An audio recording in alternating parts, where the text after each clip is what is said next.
going to go ahead and get started. So, a nice warm welcome to Dr. George James. I'm so happy to have you here. I'm so happy to be here. Thank you. Thanks for your excitement. Hello, everybody that's out there. I'm looking forward to this conversation. And I felt the same way in the meeting, being able to meet you and all the awesome things you're doing. So it's mutual. Lots of respect. Love it. Thank you so much for that. I really appreciate it. So, I have a couple questions that I've prepared, and then after I finish my questions, I always like to open it up to the teachers. If you have, questions that you're already thinking of, or as they come up, feel free to jot them down in the chat box, and then we'll come to them during the Q&A part, so teachers can get to them. So let me pull up my notes here where I have my question. Okay, so we'll start with just an introduction about your work. Dr. George James is a licensed marriage and family therapist, and so that means a lot of different things. And we just want to know, like, what's a day in the life, and kind of how you got to this work that you're doing now. Yeah, probably a day in the life is very similar to some of you. I'm on Zoom calls, kids jumping in and out of my calls, trying to balance all of those things. But, I appreciate the opportunity once again. And just to those who are out there, I'm a licensed marriage and family therapist. I have been doing this for about 19 years now, and I have been fortunate to help individuals, couples, and families deal with all types of life situations that come up. My goal, my heart, my passion is to help people have better lives, better interpersonal relationships. So that could be like just how you're feeling. It could be career, it could be life, could be anxiety, depression, could be just how do I become a better person or adult. It could be couple stuff, like how do I have a better relationship, which is a main part of my work. And that could be anything from relationship struggles, issues, overcoming things, to all the way to like, sexual things or affair or even how to break up. I do some family stuff. I do some work with businesses and consulting. One of the areas that I really love and have been passionate about is my work with athletes and entertainers from high school, college to professional to retired. It's something that I really get to help people just with the everyday life that they experience. And that's just been my theme. And one of the things that I've been fortunate about to do in my career is not just to help people in the office, but to try to help people outside through various ways. This being one of them, whether it be radio, TV, just really being able to share advice, information to help people with their mental health, their well being, their lives, their relationships. So, any way that I can touch and help people and support people is it. I am married. I've been married for going on 14 years. I've known my wife over 20. No, I did not wait 6 years to propose to her. We were friends for a long time, and then friends to better friends to relationship. We have two young kids. I have a 10-year-old daughter and an 8-year-old son. I'll give you my social security number, but you probably don't want that right now. So that's a little bit about me and the work that I do. I love it. Love it. You knew the attack was coming. You knew that all the women's ears were perked up. 6 years it took Man, him what was you doing? to Relationship playing expert. games. I know. I know. Some expert took him 6 years to pop the question. No. I love it. Love the intro. It definitely sounds to me like a lot of your work is really rooted around relationship building and teaching people how to make their relationships stronger. And that resonates with me. As you know, my first job out of college was being a classroom teacher, and I worked with elementary students. I taught third and fourth grade primarily. Basic things: reading, writing, math, right? But one of the things that I got in my master's of teaching program, which I know all the teachers in this call tonight and educators, more largely can resonate with this, that we're taught in our programs to really focus on strong relationship building at the beginning of the school year, both with your individual students in your classes and their parents and families as well, so that you can inspire change in your students throughout the 9 months, 10 months of the school year, right, that you have with them. So the challenge that I think came to educators this year more than ever, and in 2020 in particular as well, is that we've all of a sudden just went from in person to remote like that one day to the next, and it's really created some challenges for relationship building in particular. So, a long-winded way to ask you, what tips do you have for teachers and educators about creating strong relationships in a group setting when many students might be mentally checked out, sometimes physically checked out, cameras off. They don't just even really want to participate, and because maybe people are just feeling zoomed out. Yeah, I think it's a really great question, and I really love that the way that you're talking about how as teachers and educators, a big part of the job is building that relationship and that connection. And I think a lot of people throughout this year have been recognizing that like we need to give like a shout out, a hand clap, pay raise to all the educators out there because you've been like doing so much and rescuing people in so many ways. And I think like from my perspective around people's overall mental health and well-being, that the ability to go to school or campus or to be around someone else and to learn and to grow is valuable. Not only like the education part, but the social interaction, the relationship that is built in that connection, and how those students come back home with that information. Because now, like all these parents have had to do that at home, figuring that out for the most part, and trying to understand, like, wow, now I realize why Miss So and so or Mr. So and so is such a valuable person. So with that, the thought of like people being zoomed out, just overwhelmed, just stressed, I see it with the people I work with. I see it in so many ways. And I think what I've valued in the educators that are out there is the creativity, right? I think like never before have we recognized so much creativity in the people around us. I mean, we know some schools, especially some of the public schools in some of the cities, they've they've cut some of the artistic and creative ways that students can learn.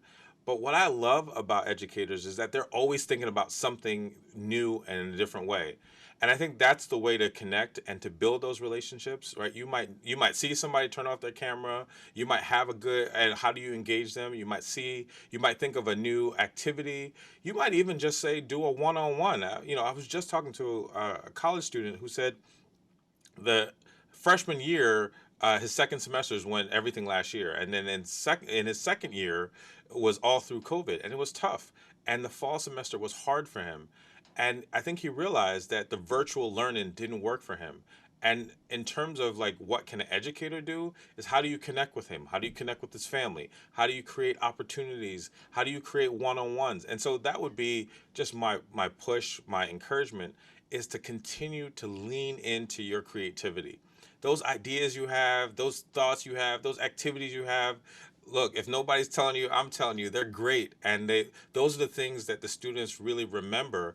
I remember when Mr. So and so did X, Y, and Z. Like I grew up with uh, a friend of mine who became a teacher, and he was known for like putting math stuff into rap songs. I mean, it's just being creative is a great way, and that builds that bond.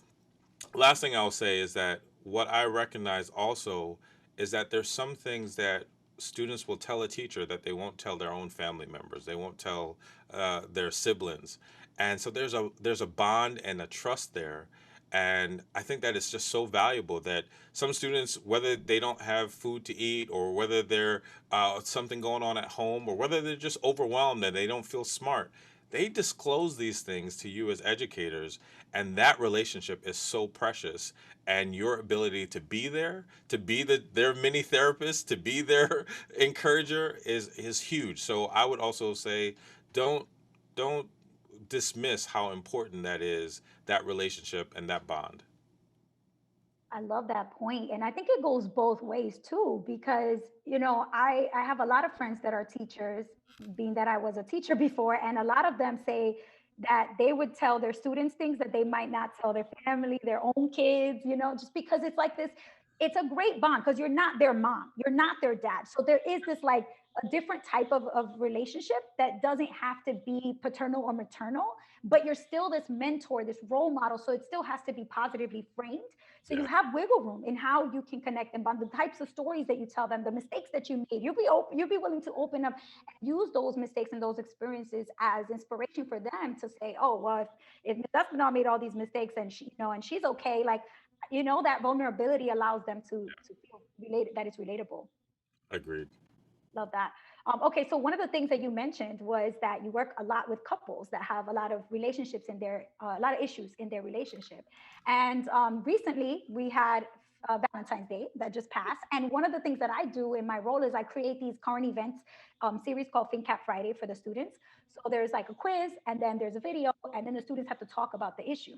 So one of the most popular ones for this month was romance and finance. Nice. The Valentine's Day, a lot of the teachers, chose to show that one to the students. And the premise of that episode was basically that the number of marriages in the United States has been steadily decreasing over time, and that it is a direct correlation between the decrease of marriages in this country to the financial issues that people are facing. And so, I guess it's a two-part question. One is, have you seen that in your work? Like when you work with couples, are you seeing a lot of like financial issues and troubles coming up and money problems with couples? And then the second thing is, as educators who teach teenagers right now in the next generation about money management and personal finance, how important do you think it is that we include this type of content about the financial aspect of a relationship of being in a couple? Because eventually, obviously, you think about marriage, but there's so many aspects to the financial piece and aspect of a relationship. So thinking about including that in the classroom, I know a lot of people might think it's awkward. Do you think it's the place of an educator to create space for that in the classroom? And then obviously part one was like, how much are you seeing that in your work? Yeah, I love both of those questions. And so, yeah, in the work that I do, I've been fortunate to see couples, see relationships of all types, of all backgrounds, of all ethnicities, of all types, right? And how people bond, connect, grow, argue, fight, like break up, the whole nine. And yeah, I have seen that decrease, and I think like definitely finances is a part of it. I think also like there's been a huge shift, now for a number of years where some people have moved to the place of like they focus more on the development of the relationship and maybe moving in and not necessarily getting married. So cohabitation and living together has been big for a while. And I think even underneath that, some people have like seen their parents or their grandparents like get divorced or have horrible relationships and will secretly say to themselves, nah, I'm not doing that. I'm not trying to go there. And so some people I think have been really reluctant to go all the way to marriage because there's something that people think of like I can live together, I can do all that, but if I get married, I don't want to get divorced, right? As if like breaking up is still not hard and difficult. So I do see that. But to your point, I think finances is a big thing. I see a lot of couples who argue over money, who do not talk about money, and I've seen it from all levels, from people who don't have money and struggle with it, from where one partner is the financial heavy in the relationship, to how people make decisions, where people believe that who makes the money has the power and then they struggle with that, all the way to people who are struggling around prenups and how do I do that? How do I even protect a family business? How do I protect the money that I've earned? How do we even have that conversation without there being too many hurt and challenging feelings, right? So I've been fortunate to be a part of that. And then on the other side of that, when there's a breakup and maybe someone has a house or there's a divorce and there's kids and money involved, that discussion, that conversation can be very challenging. So I see it, it happens a lot. And to the second question, I do think that it is important for those conversations to happen in with an educator in the school setting, in that learning environment, because what happens is if it's not going to be there, sometimes it's not anywhere else. And if you can have these conversations about how to, one, just in general, talking about money more and being comfortable about it, right? Like in the work that I do, we learn very early to talk about sex, right? And we say sex and we say it a lot, right? And because it is my job to bring it up with my couples because they might have any type of situation and it's important that we talk about intimacy and sex. And so I have to go through a lot of training to be there. It's the same thing, I think, on some level about money. We have to say money. We have to say finance. We have to say credit score. We have to say these things more so that people get comfortable saying it and comfortable talking about it. And it doesn't just become this taboo topic. And I think that in the context of relationship, I would extremely support that in terms of, well, let's talk about money. How do you think about money? What are your spending habits? What are your saving habits? And the therapist in me then goes to like, what is the deeper family history around money? What are those messages that you learn? And I often share like, well, I love my parents and what they gave to me and how hard they worked. And my mom would often tell me, don't get into credit card debt. It really hurt us. But I never learned how not to get into credit card debt. I was just told don't do it. And I needed a little bit more information because guess what? I got into credit card debt.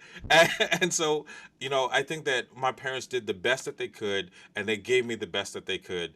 But I think like if there was some additional learning along the way, that would have been really valuable and I could have that conversation. And I think a lot more people need to have those financial conversations with their partner. And sometimes, even in the dating experience, some of those really tough questions about, like, like how much debt do you have? Well, what are you thinking about? I'm not saying date one, right? Right. But somewhere along the line, I think that could be helpful. And if it's in the educational setting, I think that would help prepare people to have those conversations. Yeah, I definitely agree with that because I think that, like you said, it starts in the home with certain types of conversations where it's like, oh, you know, just do. It's like a very general statement, like just stay away from credit card debt. That's not good for you. Like, what does that mean? Really specific pointers and tips about what to do. It's hard, and I think I said in the chat, like both topics are very taboo. Sex ed and financial ed are still unfortunately both not a core part of the curriculum in a lot of places in our country, and so we see similar trends with them remaining taboo in our society. But I think it does have to happen in the classroom. I agree, which is why in my ability, in my job to create resources for teachers, I'm like, all right, this is important. So let me create an episode about this because it does have to be a conversation. That reminds me, there's this really good TED talk that I watched recently from Wendy De La Rosa. She's a behavioral scientist. Based out of Stanford, and she has actually, let me see if I can find it. She has a really great TED talk where she talks about the key things that you have to that every couple has to talk about, and what the consequences are of not talking about them. So this is the TED talk for those of you who are curious. It's a really good one if you're interested in having conversations like that with your students. Leveraging tools and resources like that, I think is helpful. No, I think that's great. And as you were talking, it reminded me of like even like conversations, especially with the Valentine's finance thing that you did. Like even conversations around like the pressure of like who's supposed to pay, how much am I supposed to pay, what's appropriate, and like in this day and age, like if you're not like doing like luxury or designer, and like you can feel like you're not doing the right thing, and some of that is misguided, some of that is not really true. And but like there are different ways to show love and to show care, and it doesn't mean that you have to go through all of your money, but also you should not just buy like the most cheapest thing as well. Like so there's some balance of like learning how do you show love with money without like giving up everything that you have. Ooh, I like that. How do you show love with money without getting reckless? I like Right. that a lot. We actually had a question of the day on the blog recently that was, how much money do 18 to 24-year-olds spend on Valentine's Day gifts? Mm. And it was $184, Wow. which I was shocked by. I'm like, when I was 18, I was not spending no $184 on no little boyfriend. I'm sorry. I just like, where are they getting this $184? Maybe $40. And that was like me really, if I really liked him. Right. No, it was funny. It's like I was just sharing earlier today with my kids that my first job, I got $7 an hour. Right, I had to work multiple days just to get even close to that. That's a whole check. I love you. I don't know if I can go that far. Right, that's just a lot. Exactly. So even during moments where we might not think money has a lot to do with these relationships, it does. So that's why I think it's even more of a case to really make sure it's discussed in the classroom, because that's when a lot of students feel like they're in a safe space to ask questions. You're here to learn. You're supposed to ask questions. If you don't get something, ask questions. So if you're not talking about it, then it kind of creates it perpetuates the fact that like society thinks this is taboo. Let's not talk about it, and then that's just creates all kinds of issues like shame and all that. So I definitely think that, yeah, it should be in the classroom for sure. And I think the pressure that you talked about with like, oh, you got to have these name brands, or oh, you got to buy, you have to pay $184 to get your boo something for Valentine's Day. Like I think a lot of that comes from social media. Yeah. And I think a lot of that comes from, before you used to just compare yourself and what you're doing to the people around you. But now you go on social media and you're comparing Yeah. vertically. You're comparing to people with way more money than you, Yeah. and looking at your house like, oh, my house doesn't look like Kim Kardashian's house. you know, the what I got my gift is not like, you know, what Cardi B got Offset. Right. I like, why are you comparing you to these people who are just in a totally different lane financially? And it's not fair for you to compare yourself that way. And it just sets you up, right? It sets all of us up, right? Like, and like you said, there was always FOMO was always there, right? Right, like we always was curious about what we're not doing or how we're missing out, and keeping up with the Joneses has always been there. But I think with social media, that's just got turned up in a whole nother way, and it's really hard and difficult, especially around self-esteem and feeling good about yourself. Like, you could have worked hard for that $100, but because it's not 184, you can now feel like you didn't do enough, and that could set you on a whole nother path that's not good or healthy for you or the relationship. And I think that there's lots of benefits and value around social media and what it can do, but then there's definitely a lot of ways that people feel stuck or feel pressure to do something that you're not on your level. I learned real early, right? Play on your own level, right? Like, if you're not there yet, don't push and force yourself, but it can be easy to get there. That's a great point. I'm interested to know. I'm just this is random, and I didn't plan to ask you this, but now that we're talking, I'm like, do you talk to couples about the love languages, because that's such a big thing? Like, I always hear that. I didn't know like my love language until recently. I took the quiz, but I Oh, imagine that when I was like 19, I think my love language would have been like words of affirmation, like "Oh, you're so pretty, girl," or like or receiving gifts, like "Oh, I yeah. bought you this bracelet." But now, as like, you know, a grown woman, I'm like, my love language is quality time. Yes. Your gifts don't mean nothing to me. Prove it. Spend Yeah. time with me, right? And so, I but love it. that's me, right? And so I imagine that a lot of young people, they don't really know how they receive love, or even they don't know to check in with the other person that they're spending time with to see like, do you receive love the same way that I receive love, and are we, or do you expect me to buy you something but I don't, like, what, you know, because we have to align those expectations, otherwise they're going to be hiccups in our relationship. No, I love that so much, and yeah, I do often talk about it and bring it up a lot with my couples. And some of it is really, I think, goes back to, like we were talking about, those things that are taboo, right?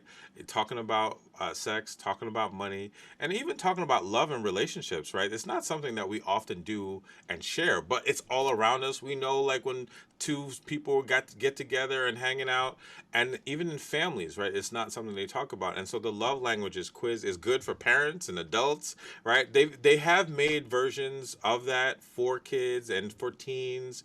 The book is, like, it's such a big time seller that they've made versions like love languages, period, love languages for kids, love language for youth groups, right? Just the whole nine. And I think that it could be helpful because, like, it's around identity, right? All of this is around, who am I? Who am I going to be? Who am I trying to be? How am I going to develop? And how does money, status, social media, all my love interests, right? How does this all intersect? And if I know more about myself, how do I understand love? What did I get or not from my parents and family members? And what am I, this is the deeper part. What am I looking for in a partner that I didn't get at home? And that sometimes, right, we've all seen people who are like, yo, how did you get with that person? How did you connect with that person? And it might have been they just happened to speak the love language that person was looking for, even if they might not be the right fit. And so I think knowing that can be very helpful in decision making and being able to be clear. And one of the things I say often with my clients and couples is the definition of assertiveness that I use is being able to ask for what you want and need. And if it is hard to ask for what you want and need if you haven't really done that self-assessment and inventory to figure that out. And so that's where I think the quiz can really be helpful, even to kind of make people think, like you said, like, look, I've evolved. No, I need some quality time, right? That's important. And but that might not have happened if you didn't have life experiences to get you to that place. I did not know that they had these like teen or kid friendly versions. I love that. So I definitely need to look for that. There's some links in the chat, folks. If you haven't been paying attention, there's like love language quiz links, and I think some folks are going to try and drop links to the books as well that Dr. George James referred to. So love all those resources. Thanks for the folks in the chat. Okay, so now I'm gonna switch gears a little bit. We've been talking about love and couples and marriage and, you know, those types of issues and how they relate to money. But now I want to kind of go back to teachers in the physical classroom or in the virtual classroom space. And, being that we're like wrapping up the month of February, which is Black History Month, a lot of financial educators this month in particular are really trying to emphasize Black history and where it overlaps with finance and financial history. So I know that this can be really tough for teachers for a lot of reasons. Maybe they don't feel comfortable talking about racial issues. Maybe the students might not be comfortable with it. Maybe, they're kind of confused about the balance between like, we want to honor and celebrate Black history and Black figures, but at the same time, we kind of have to teach students about a lot of the messed up stuff embedded in our history related to how Black folks have been treated in America, especially as it relates to banking and finance. So what tips do you have? I mean, you're not in the classroom teaching, but you do teach people a lot about relationship building and learning about how to just build a better life for themselves. So if you have any tips or recommendations for teachers and educators generally that are really trying to strike that balance between ensuring that students know the real true history of Black America in finance and banking, right? But also uplifting and honoring and celebrating the contributions of Black America too. No, I really appreciate the question because it comes from a very intentional place, right? And I think that's what I love about educators, especially when you're being intentional, where you recognize like there is the bad part of the story and the systemic part and the injustice part of it, and then there's the triumph part. There's the people who overcame and were did awesome and wonderful things. And it's important that we talk about that. Like often in some conversations I'll have is that like it's important that we talk about slavery, but it's also important that we talk about the kings and queens before slavery, right? The people that history didn't start with slavery, right? There's history before that. And what I would at this point, like, when I think about that and what educators can do around the balance, I think about like my high school 10th and 11th grade teacher, Mrs. Jackson, who was my African American history teacher and my U.S. history teacher, right? That I remember doing, like to this day, I remember that one of the assignments we had to do was that we had to find and pick someone throughout Black history and had to like kind of embody the person. And like I remember picking Bojangles, right, and just doing that, and that became my nickname with this particular teacher that has still been in my life. She's been at my wedding, came to my wedding, and she's been throughout like other parts of my life, and like I love her dearly. She's been like another mom to me. But because of her, uh, her stance and what she's done and how she educated, I learned a lot, which then helped me to learn a lot in college, which helped me to learn a lot beyond that. And there's been that education around history, around Black folks, around injustices that started then. So what you do in the classroom around history, around Black history, around injustice, around the balance can be lifelong learning for some people. And in one of the examples you gave, right, with the Tulsa massacre, Black Wall Street, I didn't learn that until maybe about 6, 7 years ago, right? I wish I knew that when I was in high school. I wish, because that would have gave me a whole different concept about what people of color, Black folks were doing and thriving, and the systems that oppressed that. Right, I learned about like Martin Luther King. I learned about Malcolm X. I learned about Booker T. All great folks. W.E.B. Du Bois, wonderful. But I also wish I had learned some of that. So I'm just kind of like doubling down on what you're saying is that the balance is important. Being able to do that, being able to once again be creative and have those examples for people can make a huge difference, because that became for me a consistent line in the work that I do. It became what I had in high school. Then in college, I remember doing what was called the Institute of Slavery, where they integrated different models of thinking about injustices, where I learned about redlining and so forth. And then in my master's program, I learned about what are the systems that impact people. And it could be people of color or anyone who was marginalized or any person. But that ability to grasp that concept in my graduate studies started with the work that I learned in high school, right? And so the more that you're able to give stories, examples, and to balance that can be very valuable. So I'm just trying to use my life as an example that what you do is lifelong. And being able to just share a story can be eye-opening, where somebody says, wow, I did not know that. I did not know that occurred. Redlining, people were forced to live in certain areas, and then it was called a certain thing, and then now it was put on them as they were doing bad, but they didn't have opportunity for other things. That eye-opening, and that can really make it, especially now when we talk about food deserts, when we talk about insecurity, like food insecurity and other things that people deal with. Learning these things can be so helpful. So it's just my encouragement, right, to just to continue doing that. Absolutely. Like, yes, every single word is like spot on. And I think on our end as educators, it sometimes it can be it means homework. And that's the reality. Listen, we chose to become educators, which means that we have to constantly be educating ourselves. How are you going to teach people if you're not teaching yourself and Yeah, staying up to date and yeah, current and being as knowledgeable as you can? yeah, And I think unfortunately in the past, a lot of teachers themselves did not know about the Tulsa massacre. They themselves did not know about Freedman Savings Bank, and they themselves did not know a lot about these issues that now we're starting to talk a lot more about them. I mean, I remember last year, like when Juneteenth was all over social media, people were like, "What's Juneteenth?" yeah, Like yeah, the fact that we go through a school system where we didn't even learn these parts of Black American history, and it's so important that we can't just sit here and go, "Well, I never learned it, so how am I supposed to?"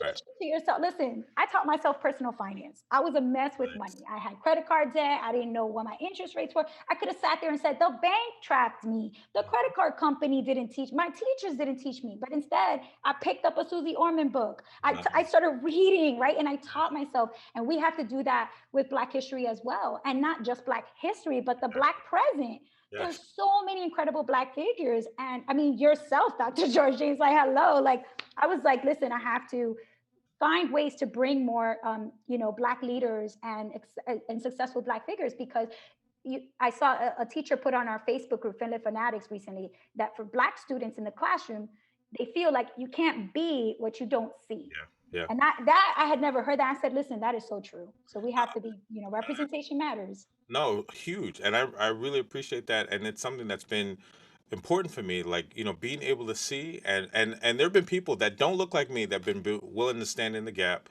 and that's been helpful for me, and I'm grateful. And I know that because of that, I've been able to do things for other people. And I once again, I'm going to double down on what you said, like representation matters, and I push that for Black history and beyond, right? Like the things I learned about other cultures and other communities helped me then to understand myself and my culture and my community. Like when I learned about like sterilization of folks in Puerto Rico and the women in Puerto Rico and what was going on, I'm like, yo, how is that happening? But to be able to educate and to realize how some of these cycles return and come back, it allows us to recognize that there are things that we can educate, but then for some students, it creates a passion. It creates like, no, I can't let that happen, or I can't let that happen to people that look like me, or people that don't look like me, people that I love, people that I don't even have any relationship with. And I think that being the educator and sharing these things, you don't know what you might unlock in a student that now sets them on a path that they could do incredible things because you did the research, you did your homework, and you shared it, and they heard it. Exactly. Like, that's the thing. You never know what the students are going to take. So you have to be really purposeful about where you're putting, in front of them, and just really with the goal of inspiring them. Okay, so I have a tough question, but I think it's important to ask. I've done. When I first started my work with NGPF, one of the things that I was doing was I was actually going classroom to classroom to talk to the teenagers, just as like a near peer. Like, hey, listen, I made a hot mess money mistake, and I learned from it. Like, now you can ask me questions. And I did like over 100 visits. They were awesome, and it was so great, right? But what I noticed is that a lot of the teachers would tell me, listen, these students, they're telling me about the struggles that they're having at home, and their families maybe have limited income or they're struggling financially. So they decide that, investing is just out of reach for them. It's not appropriate because students don't have the means. They don't have money to invest. They feel like maybe they're responsive to the student population in front of them by not teaching investing, or by picking and choosing the topics that they feel maybe are appropriate to their student demographic. But as I kept hearing teachers tell me that, I was like, ouch. Like, it kind of hurt me a little bit, because I'm like, not teaching investing to me is like it's such a missed opportunity to inspire students to break the generational cycle of poverty. And I think like this could be, again, like another question about balance. But Mhm. like, how do we keep these discussions about financial education, personal finance, and money management culturally relevant, right? And relatable for the student demographic that we serve, but also, at the same time, keep them aspirational and I guess maybe even the word respectful at the same time too. Yeah, I think it's a very slippery slope when we start to say, we shouldn't teach this to these group of people, whoever the group may be, whatever demographic they might be in, because we don't know what might happen. Now I completely understand how you get there. I completely like. I don't want to make them feel bad. I don't want to add more guilt. I don't want to add more pressure. Like it's all makes sense, but we don't know. Once again, what will inspire someone? What will help somebody? What will allow people to realize, oh, really? I could do that? Like I could make more money doing that than what like I saw here? Like some of those things can really help people and shift. If anything, it can help people to recognize another career path, a different option that they didn't really hear about. And what I think about sometimes, it's especially in sometimes communities that might be dealing with poverty or dealing with like income struggles, which sometimes really intersect sometimes with race and class and that intersection, and how at the same time, there are ways that people will still try to make sure that they have certain things, right? Like I didn't have money growing up, right? And I can tell you that the shoes I wore were Pro Wings, right, from Payless. Uh, and at the same time, but I knew about the Nikes and I knew about the starter jackets and I knew about these things that my friends had. And I think like when I hear people talk about finance and personal finance now, and I hear them talk about that with their children, I was like, what an interesting thing to start to teach young folks that you can own these things or a part of these things that you want to have and consume. Not own the sneakers, but own part of the company, right? And I think in this day and age, there's more access to that. There's more access where you can say, look, all you gotta do, you got $10. Let's take that $10 and do something with it, and then let's take the next $10. And maybe it takes you a month to get that $10, but maybe we do something with that. And so I think that just being able to let people know it's possible, just like we said before about representation matters, giving people examples and giving them a path to it allows them. Because I know when I was younger, what would be an easy way for me to think about life in the future is like, oh, maybe that can't happen for me. But once you give me a path, I'm like, oh yeah, I could do that, right? And I think there are a lot of young folks that if you, as you all know, giving them a path, giving them a way to think about it, breaking down even their own lack of self-confidence and lack of ability and the obstacles that they have to overcome can help them. And then there's the people I think kind of in the middle where they might have some money. They might have that one job that they're working. And you might help them to say, look, instead of putting all your money into Valentine's Day, instead of putting all your money into that new sneaks, instead of putting all your money into whatever, maybe you put a portion of it into this or that, or I'll help you think through that. And I think that could just allow them to have this new passion. And that I think is the balance, inspiring people of what is possible, what they could do, and what is an option that they could become whatever finance person or even not, but know more about money. And that just because you had that lesson or experiment or activity that helped them to do that, while allowing them, while being sensitive to their situation and their family life, and to also say that just because this is where you are doesn't mean that's where you have to end up. I love that point. I love that point about this is the beginning. Yeah, The beginning has nothing to do with the end. It's like yeah, when you're reading a story and you get to the end, you almost like forget how it even started. Yeah, exactly. Because it doesn't really matter by the time you get to the end. So yeah. I really love that point. And then it reminds me, Brooke, the comment in the chat about working with a lot of students in low income environments, and especially when there's a lot of gang activity or there's a lot of, there's heavy weight on them that like, hey, that's not even possible for me. There's a really great TED talk about a man named Curtis. I forget his last name, but he taught himself how to read and Mhm. how to trade stocks while he was in prison. Yeah. And for somebody to overcome, like to show students these types of stories, to say the possibilities of what you can do in your lifetime, for you to say to yourself, oh, I can't do that, that's not for me, like you're limiting, you're giving yourself these limiting beliefs Yeah. and having this closed fixed mindset. Here we go. I just found the link to that TED talk. Um, and for what? Like you can really kind of decide how you want to craft your life by how you choose to spend your time. And that's it's a big part of my work, right? I'm really big on trying to help people think about the narratives that they create. I often say to people, like, I can easily say my parents are from Jamaica and they didn't have a lot of money. They made a lot of sacrifice. I could say that, oh, because of all of that, didn't have a lot of education. That means my life is not going to go anywhere.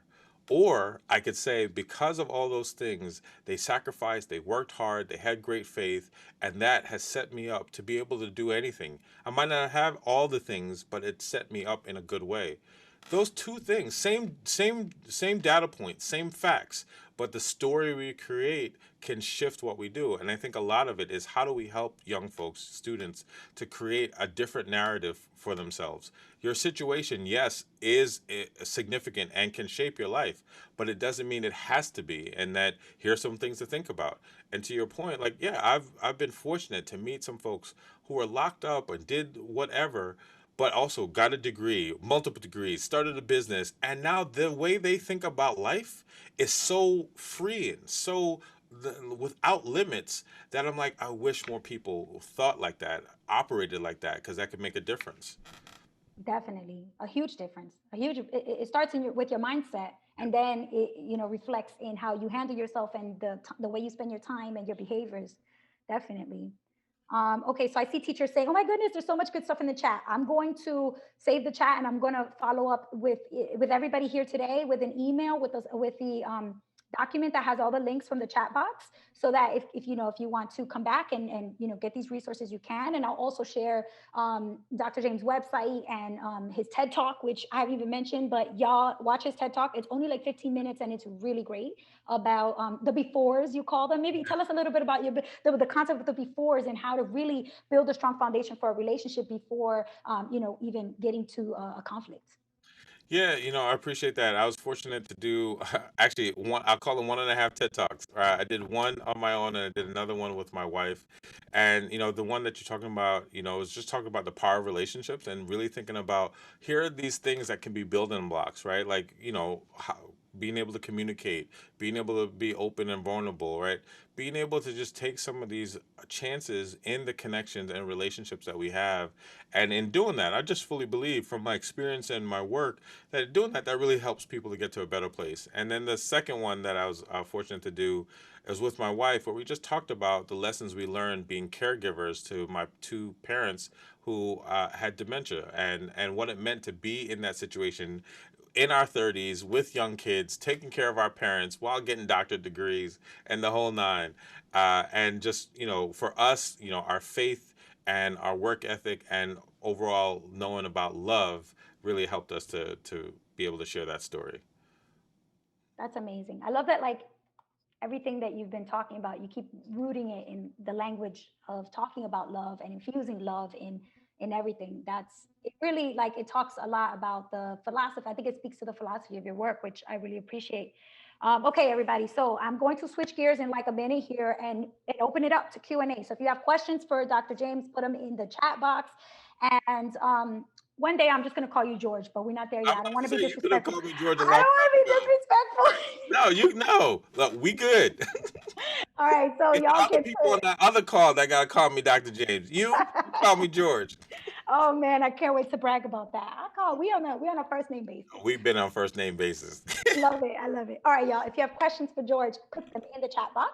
I have one last one for you, which is teenagers today, as we talked about, they got all this pressure on them from social media, from seeing what their friends are up to, from all the things, TikTok, Instagram. I mean, it's endless. The amount of platforms, Snapchat. I mean, it never ends. And so, being bombarded with ads, pressuring them to spend money, being bombarded with what their friends are doing constantly, live story feed telling them, "Oh, I'm doing this right now." It's like it never ends, And so, how do we, as teachers, work with not just students but the families, which is where you come in as an expert, the families, and creating that community dynamic about ensuring that teens and their families are really aware of the repercussions of these poor financial decisions at an early age, keeping up with the Joneses, that kind of mentality that you mentioned, and how to really get them to be aware of how detrimental that can be early on in life. Yeah, I really think about forming of identity, right? And once again, how this happens a lot with, like, in school and with educators and building of confidence. I know like so many great teachers and educators where the main work that they're doing is like, no, you can do it. You can solve this problem. You can write this. You can spell this out, right? You can figure this out. And a lot of that is really just building confidence. And I think that sometimes when we talk about keeping up with the Joneses and social media, it takes away from the confidence because what people tend to do is like, oh, I didn't get enough likes. That means I'm not really smart or special, or I'm not really good enough.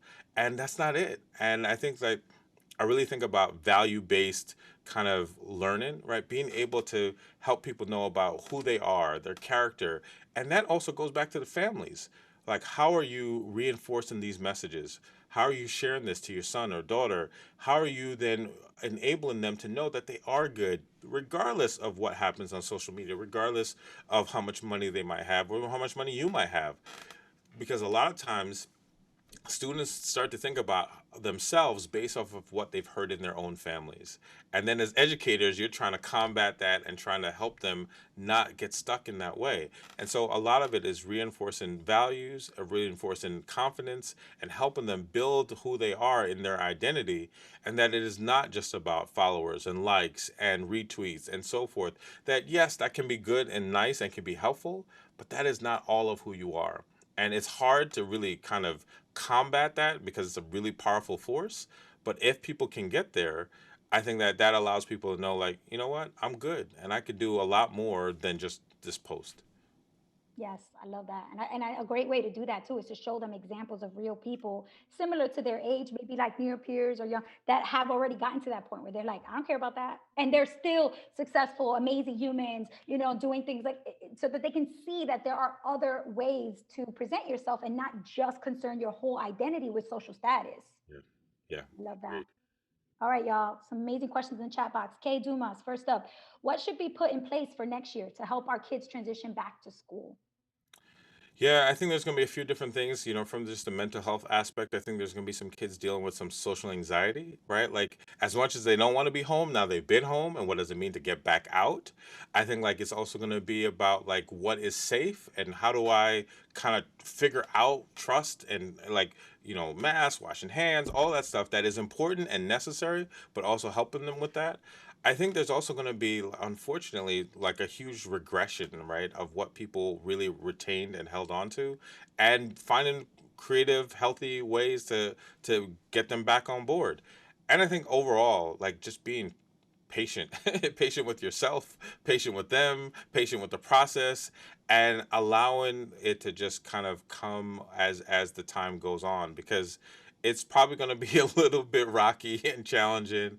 But I do believe in resiliency and in what you all as educators can and will do, and that we will get there. But we just got to be patient with ourselves.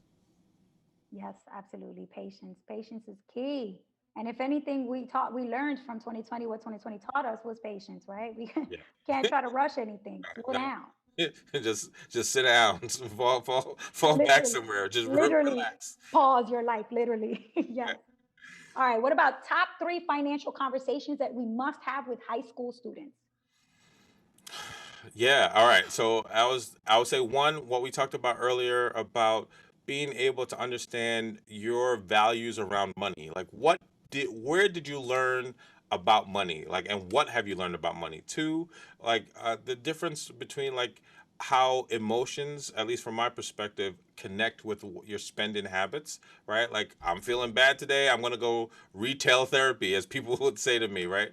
And then the being able to integrate some of these higher level conversations around money, right? Whether it be about understanding credit score, interest rates, or all those things that really say about you can know and master money and integrate that in other parts of your life. Because that might mean what student loan, that might mean a house, that might mean a relationship, that those higher level aspects of money will come in. So I'll probably say those three. I love that retail therapy. I haven't thought much about the fact that that phrase is so problematic because it's not therapeutic. Maybe in the moment it's Yes. an immediate relief, but afterwards you're left. with a lot of stuff and not a lot of meaning. And I think also the fact that you haven't really dealt with the issue. You just went and bought stuff to pretend that the issue is being resolved. Whatever is going on is still going on, Still and there. buying more stuff isn't going to help you deal Yeah. with it. Yeah. And Yeah. like anything, if it was like a one-time thing, okay. But if it's not like you're doing it It's a over and pattern. over and over again, Right. maybe not. Exactly. All right, we got what should students do when their parents or family members ask for money? This is a huge one, especially if you're a teenager with a job and your family knows you have money, or if you're in college and your family knows you're getting a student loan refund check. Yeah. I know personally this has, happened in my life. So I'm curious, what do you think? Yeah, I think there's so I'm going to say this in a couple different ways. I think there's a few different aspects to this. I think that if you know that, like, if part of your family culture is that you give back, right, then there might be a part of it that's saying, okay, this is what we do. But then I think about like someone that I've worked with where their family just expects, and she's now like has gone to PA school, making more money, and her family's asking her to fund things like in Africa or someplace else, and so I think that there also is the hard part is boundaries, is being able to establish boundaries where you say no, and you sometimes you just got to practice it. You might not even really need it now, but you're like, no, I can't do that, or I can only do, right? Come up with your limits, figure that out, test it out. And so I think that if your family is in that culture where you have to give back or you want to give back, because for me, if I made money and I could give back to my parents, I would love that, right? So that was a value that felt good. But if it also depleted me and made me not able to do what I needed to do, or didn't help me to think about the future, then that is not healthy, and there's you need boundaries. I love that. Boundaries is such an important word, especially now, because Yeah. with digital, we're expected to respond right away. Yeah. And we have to start creating those boundaries for sure. And practicing the language too. Like, what are the words I'm going to say when my brother asked me to let him hold $500 Yeah. again? Yeah. What are the words I'm going to say no, you can't hold $500. No, you can't hold this money because I know it's not coming back to me. Yeah, and figure out like if you can't do it for yourself, figure out how you can make somebody else help you. Do you have a partner or someone else who could say like, "Look, my money is tied up," or find vehicles to put your money in so you don't have it, and you could be able to say like, "No, I really don't have it because I had to do something else." Right, absolutely. And be honest too. Like Yeah. one of the things I started doing after I got out of college was I would tell my mom, listen, I know you guys need help. What I'm going to do, I'm going to set aside $50 from every paycheck. But after you get that, don't ask me for more because that is all that I was able to budget apart from Yes. my bills, from my credit cards, from my everything that I have going on. I was able to set that much. So every time I get a check, you'll see $50, but that's where my boundary Yeah. starts, right? So, and I had to kind of learn that the hard ways, but I I think love that. your points were absolutely spot on. All right, folks, we got about 4 minutes left. I'm going to drop the survey in the chat box in case folks want to start doing that. But we do have another question from Diana, which I think is great. How can students, um, how can you make students who come from low income households more comfortable to actually start investing money? It's risky. It's something that they might not know about. Maybe they're not comfortable, or they feel like they need to be rich to start investing and growing wealth. What could we tell them, even if they don't have a lot of money? Yeah, I think that we invest in lots of different ways, right? Like we invest in like whether where we go to eat or what we buy or what we purchase. And I think sometimes helping people to shift, right, from that, right? Like sometimes people like, like because of what they see on social media, they are aspirational in terms of like, I want that. Being able to help, well, you want that, let me help you figure out how you can get there. There's other ways to do it. And the other thing that I think about that's also been helpful for some people is like playing games. Like the Rich Dad Poor Dad game, the Quadrant game, like that, really helping people to understand like how your money works and what you can do. Sometimes being able to do that and have those activities allows people to think about there's a different way to do it. And even though it is risky, it might not be as risky as some other things that you might be doing. So That's just right. give them the options and they might be willing to try some of it out. I love that. That's such a great point to show the diversity of ways that you can invest in case one might not feel right for you. Hey, there's other ways, There was a really cool comment here from Loretta who says, I salute you, Dr. James, for your selfless dedication to your parents. Well, thank you. I will say I love my parents and I appreciate them and how they worked hard to come to this country and believed in me and the work that I do. There's no way I will take 100% credit or, or much credit without giving some of that to my parents and for me to God for the ability to be where I am. Love that. Love that. Thank you for that comment, Loretta. It was very sweet. Okay, Lisa says, how do we teach young kids about money? This is a good one because my niece, she just turned 7. She's super smart. Like this girl's in second grade, but she reads fourth grade books. Nice. But the other day, she came to visit and she saw me with my iPhone, and she goes, "I just really want an iPhone." And I said, "Why?" And she's like, "Because I want to be able to buy stuff." Like the iPhone is money to her because she sees her mom tapping her Apple Pay. I'm like, oh, this Yeah. girl has no concept of money. Like, and she's 7. So with things like that, it's so tricky. How do we have conversations about money and managing money smartly with kids? Yeah, there I think some of it is always about, as you all know, age appropriate lessons, right? And there are books and things like I was able to meet someone who's runs one of the black owned banks and wrote a book like Got Bank, and it was really meant for kids, right? Teaching them about money and thinking about those things. So sometimes like we've been able to read that with our kids, we've been able to talk about things, or like literally just before this call, like my kids were asking me about like, so how much did you make for that session? They've never asked me that before, and I had to add like, do I tell them? But at the other point, like if I'm not open and honest with them, then we can't have an open and honest conversation about money. But as soon as I tell them, they're gonna try to be in my pockets. Like, come on, right? No. But I really believe that it's important to just be honest and age appropriate, and to give them examples so that they can think about it and realize, oh, and that's why I said. But my first job was $7 an hour, so to give them some context about what that meant, and now they start multiplying. I'm like, oh yeah, that's right. I now can make in an hour more than I did in like a week and some change, which I'm grateful for. But that took some time, education, and a lot of experience to get there. And so, really trying to help them understand how money is through examples, but age appropriate as well. That's right. Man, if I was them, I would be like, this is how much I made, and this is how much the mortgage is. Exactly. That's So the follow up because they know that one too. right. It comes in, it goes out. Right. Why? To put a roof over your head, to put food in your Exactly. belly, to give you a nice bed to sleep in. All the above. Oh man, this was such an amazing speaker series. Thank you so much, George. We can see I have so many comments in the chat box saying absolutely love the speaker series. Thank you so much, Dr. James. It's an inspirational hour for sure. Oh my goodness, I could just go on. These comments are beautiful. Thank you so much, Um, everybody. Thank you all. Thank you all so much. I will definitely follow up with a document that has all of the links from the chat box, as well as some links to more of Dr. James's work for you all to explore and to support more of his work. And just again, a final big heartfelt thank you to you, George, for your work and for being here with us today. I really appreciate your time. Thank you all. I appreciate you so much and your openness and this conversation and the energy and your thoughtfulness. I'm hype after this, so thank you so much. Thank you, Thank everybody. you. Thank you.